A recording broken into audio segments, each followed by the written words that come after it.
खबर शामिल करते हैं सांगड़ से। सांगड़ के तालका संजोरों के शहर झोल जो पब्लिक हेल्थ की स्कीमों में होने वाली करप्शन की वजह से तबाही के मंजर पेश कर रहे हैं। झोल शहर में गुज़िश्ता 14 सालों में 1 रुपए का भी कोई काम नहीं हुआ। दूसरी जानिब तरक्याती कामों के ठेके बगैर अखबारात में टेंडर के अशात के मनपसंद ठेकेदारों को करोड़ों रुपए के काम देकर सारी रकम महकमा पब्लिक हेल्थ के अफसरान हड़प कर गए और शहर दिन ब दिन खंडर में तब्दील होने लगा।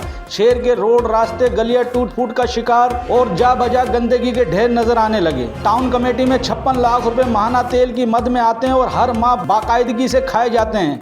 गुज़िश्ता 14 सालों में झोल टाउन कमेटी ने करोड़ों रुपए की करप्शन की गई और ना ही शहर में कभी मच्छरमार स्प्रे हुआ, ना कभी सफाई सुथराई का ख्याल रखा गया। और तो और पीने के साफ पानी की मद में आने वाले माहाना लाखों रुपए टाउन अफसर झोल हड़प कर रहा है और हर माह नई करोला कार के मजे लेता है। ये करप्ट अफसरान कंगाल से करोड़पति बन गया और आज तक इस करप्ट इंसान के खिलाफ कार्रवाई अमल में न आई। झोल शहर के समाजी और सियासी सिविल सोसाइटी के अफसरान ने महकमा नेब सक्खर एंटी करप्शन सूबाई वजीर बल्दियात से मुतालबा करते हैं इस करप्ट अफसर के खिलाफ इंक्वायरी की जाए ताकि पता चले कि आने वाला बजट कहां खर्च हुआ है।